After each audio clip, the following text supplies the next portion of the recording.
I'm Randy. I'm Calvin. And we are the original security guys. All right. We had our series with the National Cybersecurity Awareness Month for 2022. And this is our final recap video to introduce all the topics that we talked about, and appreciate everybody for joining in and participating. So to recap, we have 4 subjects that we covered, and they are multi-factor authentication, passwords, software updates, and recognizing and reporting phishing. So we did all 4 of those videos, and they're posted on our channel. You can go there and you can see all of them. And most importantly, hopefully you enjoyed all of that content, and we want to encourage you to come back here because that's kind of the style that we're going to do all of our videos, in the sense that they're all awareness. They're from a very high level.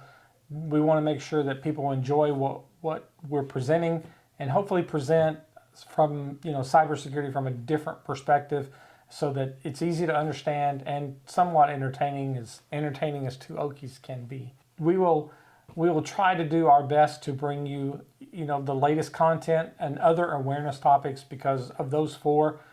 Those are very important, but there are a lot of others that are just as important. Yeah, we will bring all of those to you as best as we can throughout the year in different ways of presenting them on topic and off topic security. And I'm excited. We're already starting to get some feedback from some viewers on subjects that they want to hear from, and we just have to figure out a way to articulate it into our audience. So, all right. So to recap, our multi-factor authentication, that is where you will use some type of method of something you have, something you are, something that you know, to be able to authenticate in addition to your username and password, or whatever methods that you're using. And they're pretty common. Most people don't really understand the technology behind it or the terminology behind it and meanings of it. So whenever you're using your iPhone or your phone or whatever, and you use your thumbprint, or it uses your facial recognition, and you have some password to go with it, that's multi-factor authentication. And that's the example. And it goes much deeper than that. That's a pretty simplified version of what we're talking about, but that's it in relation. And you can use your phone for many other multi-factor type functions. Yeah, there's software that you can load on it. It'll give you, it's called a soft token, and it'll generate a series of numbers that you put in. There's instances where the authenticating party will send you a text via your phone number or an email, and you put the code in. You have to put it in within a short period of time. There are also hard tokens, and there are like YubiKey and Google Titan keys, which are, you plugged into the USB port and you press a button and it sends a code and it does an authentication instead of you typing in the code. But RSA hard tokens. Yeah. But for most of our audience, it's going to be your cell phone. That's going to be your device to help you authenticate to applications, emails, your computers, things like that. And that's okay, but just understand there's still vulnerabilities with it, still be compromised, but it gives you that something extra. But if you do enable multi-factor authentication and you get a pop-up and you're not trying to authenticate, do not click yes, it's you. Do not accept it. Yeah, never do that. Never do that unless you know for a fact it's you and you're doing it right now. Even if it's like 2 minutes later, don't click yes if you're already in, for sure.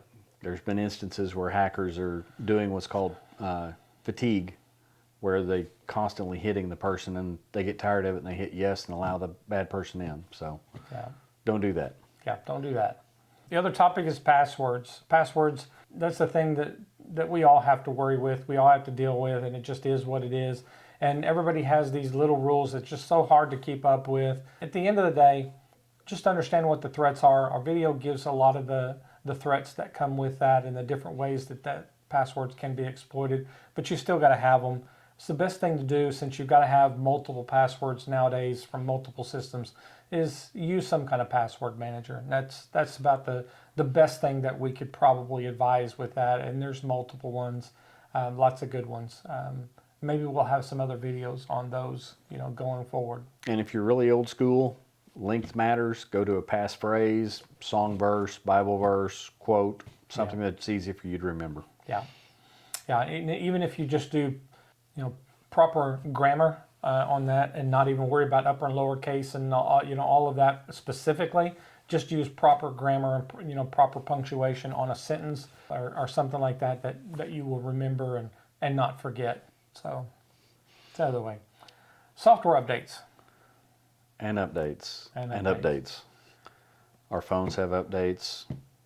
Browsers have updates. Operating system have updates.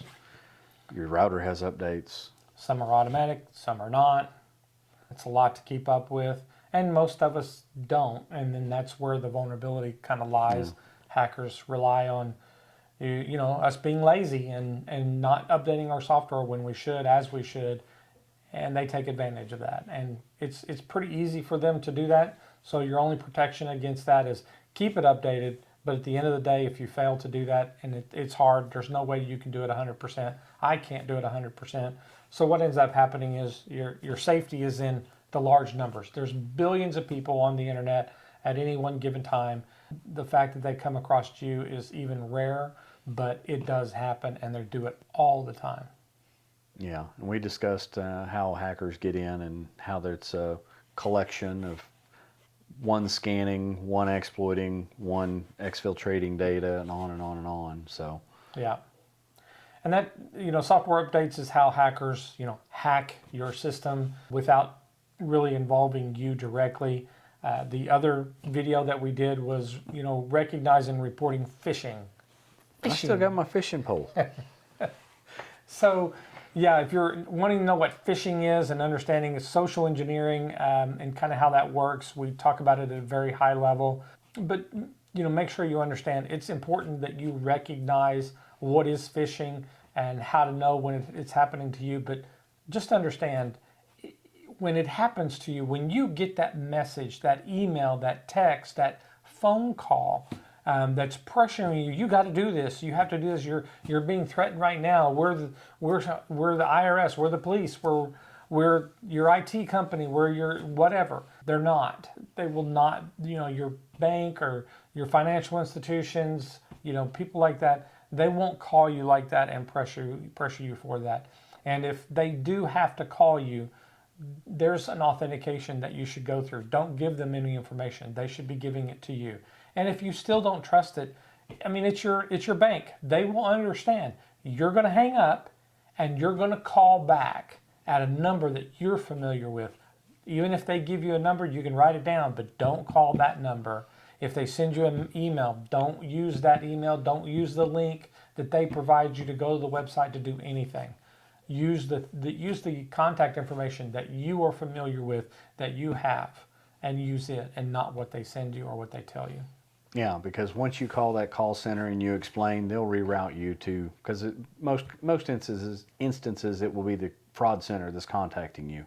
So whenever you call and get a person, they'll route you back to the fraud center and there'll be a ticket opened on you. So it won't be a big deal to re-engage that conversation. Yeah. Well, thank you for participating with us on National Cybersecurity Awareness Month for the year 2022. We'll be back next year. We'll do that again. In the meantime, we'll fill up our YouTube with lots of content along the same lines of what we've done here, so we really appreciate it. If you liked it, please like and subscribe to our channel. It really helps us out as we grow and reach more of our target audience that we're wanting to help and become familiar with become familiar with our topics and what we're doing. So we thank you, and this is what we do. I'm Calvin. I'm Randy. And we do it Okie style. style.